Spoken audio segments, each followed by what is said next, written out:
파수꾼 동질기 문화 인사드립니다. 화요 구약 강의 현월TV 윤목사입니다. 화요일은 구약 계속해서 이어서 목요 강서를 이제 이어받은 겁니다.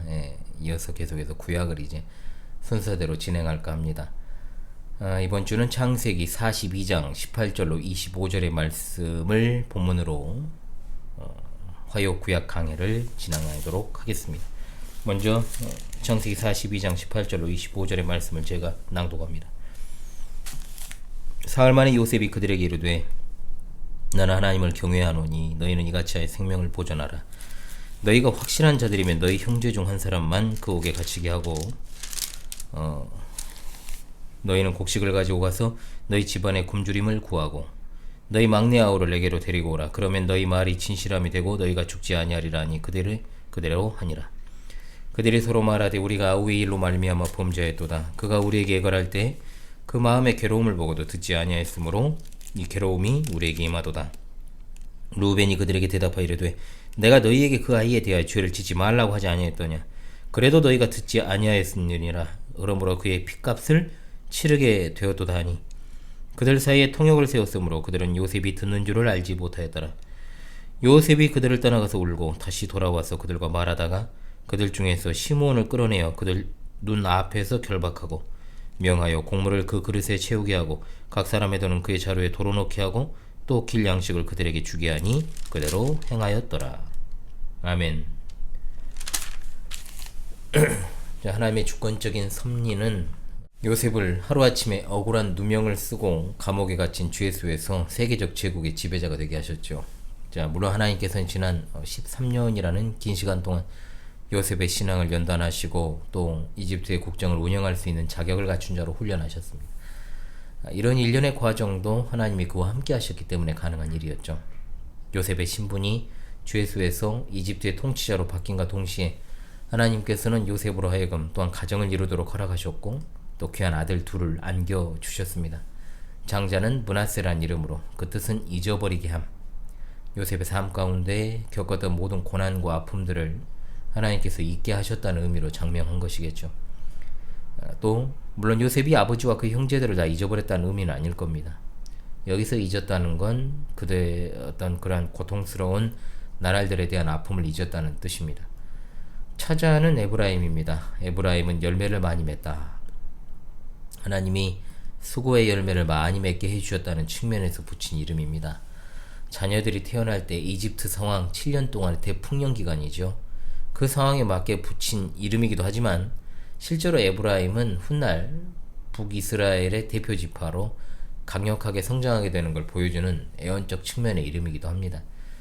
어찌되었든 요셉은 이집트의 실질적 통치자로 7년 대풍년의 시기에 차곡차곡 남은 곡식들을 각성의 비축에 두었고 쌓아둔 곡식이 바다 모래처럼 힘이 많아 세기를 그쳤다라고 했습니다. 그런데 요셉의 말과 같이 거짓말처럼 애굽 땅에 7년간의 풍년이 그치고 7년간의 흉년이 시작됩니다. 근동 모든 나라가 흉년으로 인해 엄청난 고통을 받았지만 요셉이 다스리던 이집트는 끄떡없죠.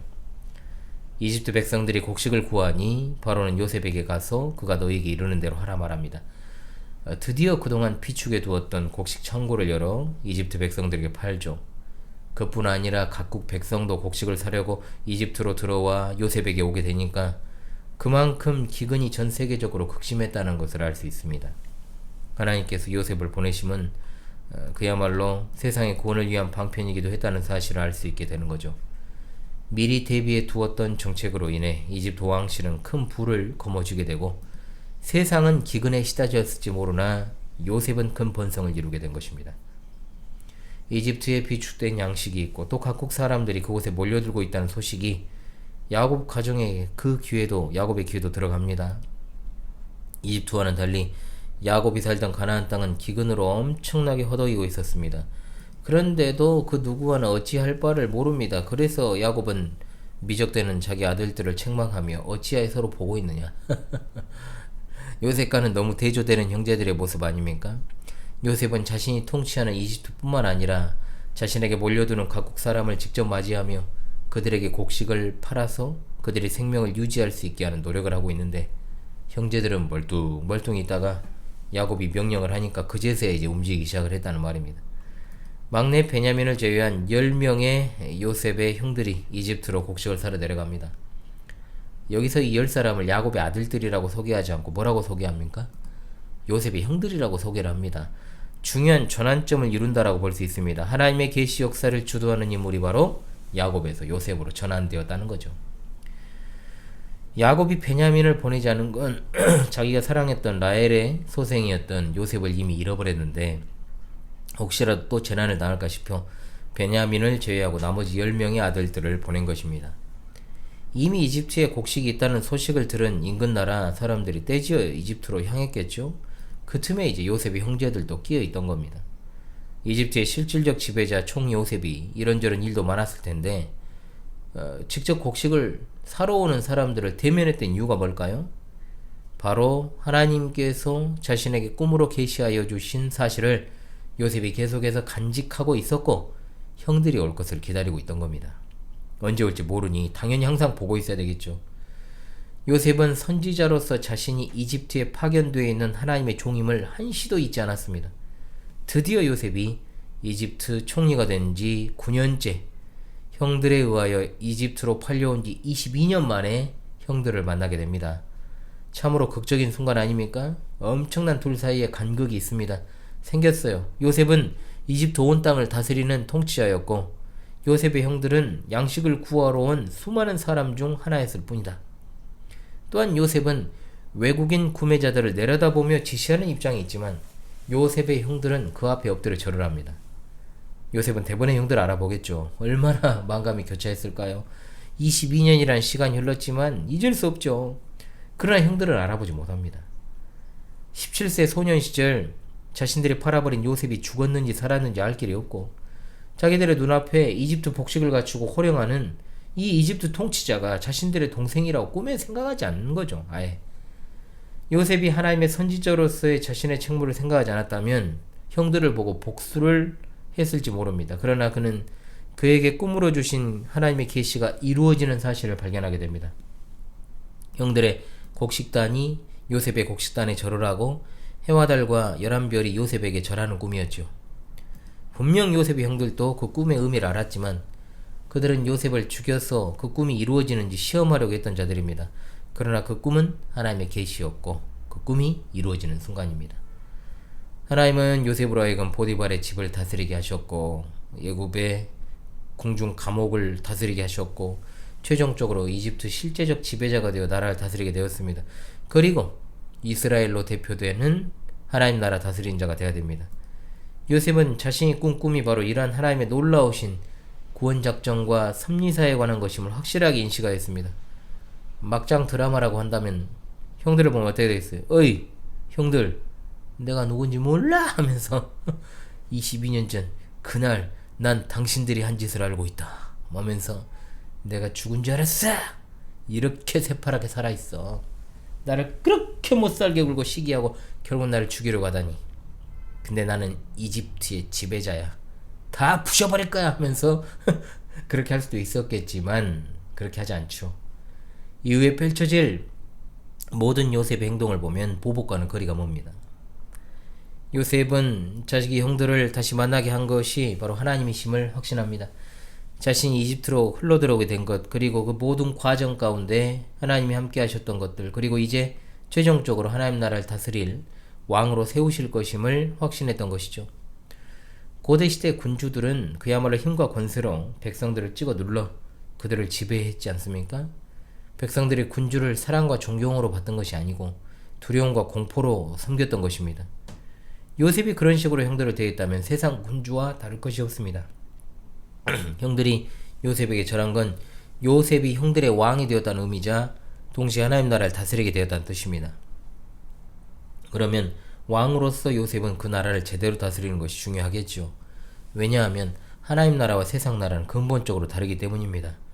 하나님 나라에 속한 자들은 자기들의 과거 죄를 깨닫고 회개해야 됩니다. 요셉과 그 형들이 진정한 의미의 화해를 해야 이 나라가 존속될 수 있으니까요. 일단 요셉의 형들은 다 왔지만 요셉은 동생 베냐민이 오지 않은 것을 궁금해합니다. 당연히 요셉은 베냐민이 궁금하죠. 왜냐? 요셉처럼 베냐민도 형들에 의해 죽었을 수도 있고 또 혹시 자신처럼 다른 나라에 팔아버린 게 아닌가 이런 생각이 들었을 것입니다. 이 형들이라는 자들이 어떤 자들인지 너무 잘 알잖아 요셉이. 그런데 우리가 이들이 행했던 22년 전 그날을 잘 알고 있기 때문에 충분히 그럴 수 있는 사람들이라는 것도 알 수 있습니다. 일단 요셉의 이후 행동은 그가 하나님 나라 통치자로서 행한 행동이다 라는 것을 기억하십시오. 그의 형들의 신실함을 첫 번째로 테스트하는 장면이 등장합니다. 일단 요셉은 그들이 정탐꾼이라고 선언합니다. 막무가내로 말하는 게 아니고 실제로 그 당시 가나안 지역에 있던 힉소스족이 세력화해서 이집트를 넘보고 있었기 때문에 사형 또는 거기에 준하는 처벌을 받습니다. 그러니까 열토당토하는 소리를 한 게 아니라는 거죠. 이때 당시에 어떤 안보 정세를 통해서요. 졸제 이제 간첩으로 몰린 궁지에 빠진 형제들이 이제 자기들이 이제 열심히 변증하기 시작합니다. 일단 간첩이 아니다. 우리는 곡식사러 온 사람들이고 가나안 땅에 사는 한 사람의 아들로 12형제고 막내 아들은 지금 아버지와 있고 하나는 없어졌다. 일단 거짓말했죠. 없어졌다고. 상대편이 자신들이 말한 그 요셉이라는 걸 상상도 하지 못한 채 일단 또 거짓말을 일단 하고 봅니다.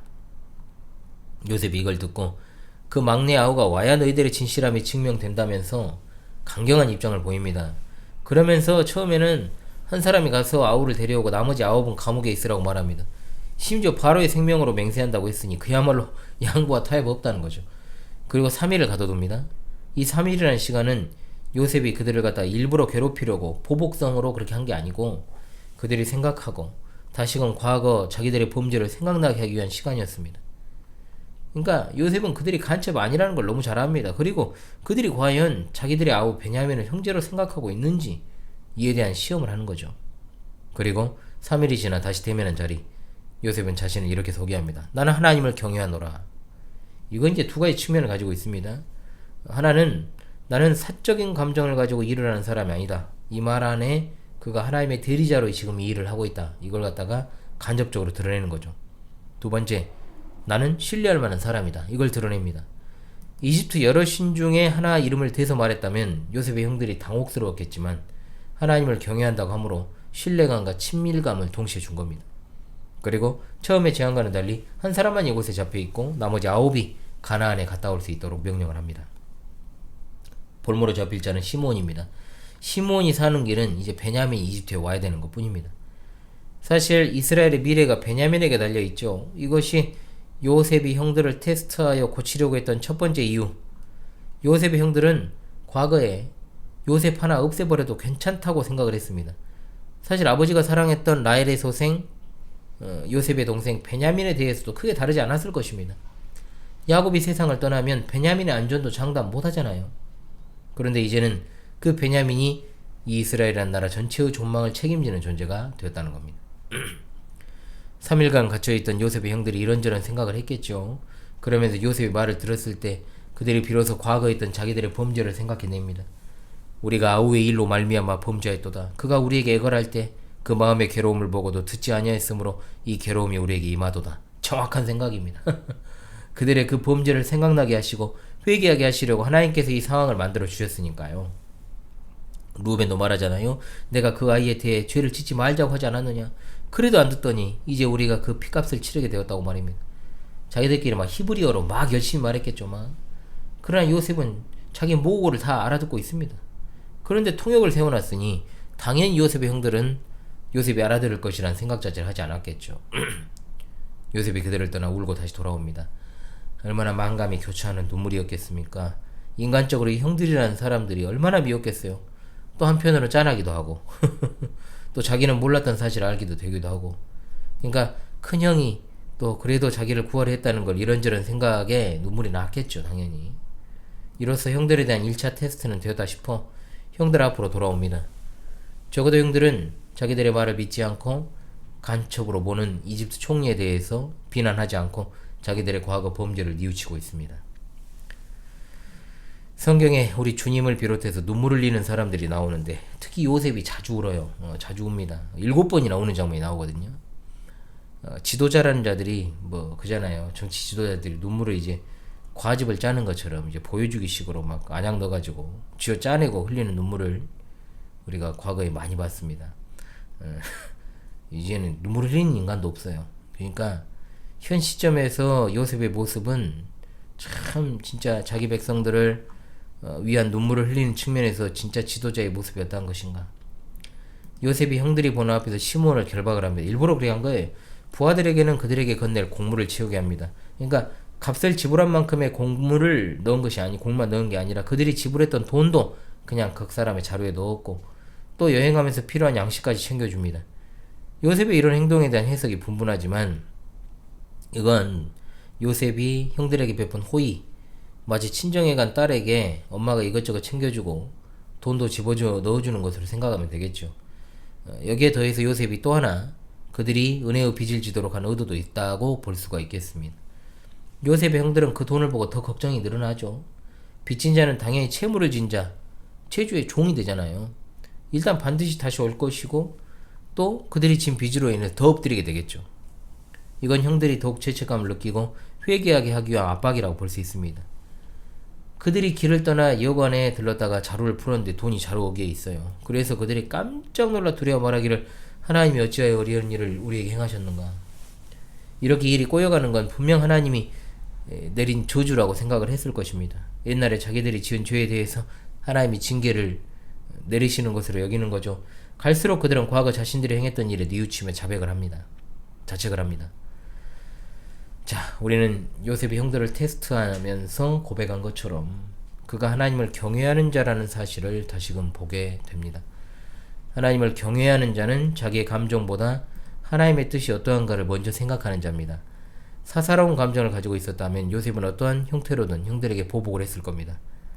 아무리 생각해도 요셉은 형들에게 잘못한 것이 없으니까요. 물론 요셉이 형들을 무조건적으로 용서하는 것도 아닙니다. 죄를 지은 사람이 스스로 잘못한 걸 자각하지도 못한 상태에서 하는 상대가 하는 용서, 그 사람 진짜 죽이는 행위거든요. 그게 죄에 대해서 무감각한 상태에 빠지게 만드는 심각한 행동이 될 수 있습니다. 요셉의 형들은 자기들을 소개할 때 확실한 자들이라고 했는데 이 부분은 개혁성경의 번역이 더 원문에 가깝습니다. 개혁성경에는 독실하다라고 되어 있습니다. 이 말은 견고하다, 정직하다, 굳게 서다, 이 말에서 유래를 해서 청렴하고 강직하다라는 뜻을 가지고 있습니다. 그런데 과연 그러했습니까? 그들이 동생 요셉을 죽이려다가 이집트에 팔아버린 이후 22년이라는 시간 동안 참으로 변화되었습니까? 과거보다는 더 나아졌다고 할지라도 그들이 과거에 저지른 형제를 살인하고자 했고 또 팔아버리고 또 아버지를 속였던 행동에 대해서 어떤 대가도 치르지 않았고 아버지에게 진실을 말하지도 않았고 회개하지도 않았습니다. 하나님께서는 이들의 죄를 스스로 깨닫도록 어려운 환경에 처하게 만들고 그 일을 다른 사람이 아니라 당사자 요셉에게 맡기신 것입니다. 요셉은 하나님의 종으로 그 일을 수행할 때 사사로운 감정으로 처리하지 않았습니다. 하나님의 뜻에 따라 하나님의 공의를 따라 그들을 대함으로 하나님께서 일찍이 자신의 꿈을 통해 계시하신 대로 그가 하나님 나라의 통치자로 세우셨다는 사실을 확인하였습니다.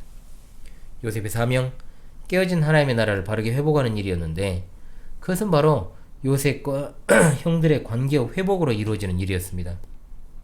형들이 자신들을 가리켜 정직한 자들이라고 했지만 그것이 과연 사실인지 확인하는 것이 첫 번째 테스트였습니다. 요셉이 그들에게 막내 아우 베냐민을 데려오라는 건 단순히 그가 자신의 동생이어서 보고 싶어서라기보다 그들의 형제의 사랑, 즉 베냐민이 얼마나 소중한 존재인지를 깨닫도록 하기 위한 방편이었던 거죠. 주의 사랑하시는 파스콘 동지 여러분, 오늘 이 요셉의 행위를 통해 우리가 하나님 나라 통치 원리를 보게 됩니다. 우리가 요셉과도 같은 어떤 권력자의 입장에 서 있지 않더라도 우리 삶 가운데 내게 주어진 권한들이 있습니다. 그쵸? 크든 작든 내가 맡은 일에 대한 권한을 누구나 저마다 다 가지고 있습니다. 부모된 이는 가정에서 자녀를 지도하는 권한이 있습니다. 우리는 과연 어떻게 우리에게 주어진 권한을 사용하고 있습니까? 하나님 나라 원리, 하나님의 공의로운 통치를 발휘합니까? 높은 위치에 있지 않더라도 우리는 겸손과 섬김이라는 하나님 나라 통치 원리대로 실천하며 살아가야 될 것입니다. 하나님 나라 통치 원리에는 굴림이란 것이 없습니다. 보복도 없습니다. 우린 이 땅에서 보이지 않는 하나님 나라 원리를 우리 삶 가운데 실현해야 할 사명을 맡은 주의 종들이요, 하늘에 속한 하늘 공무를 수행하는 통치자들인 줄을 믿습니다. 아멘. 오직 하나님의 뜻을 실현함으로 하나님 나라 통치 원리를 이 세상에 드러내는 신실한 성도들 다 되시기를 주님의 이름으로 간절히 소망합니다. 할렐루야. 우리 주님 곧 오십니다. 아멘. 목요라 하려고 그랬어요. 화요 구약 강의 시간을 마치도록 하겠습니다. 다음 주 이 시간에 다시 찾아오겠습니다. 감사합니다.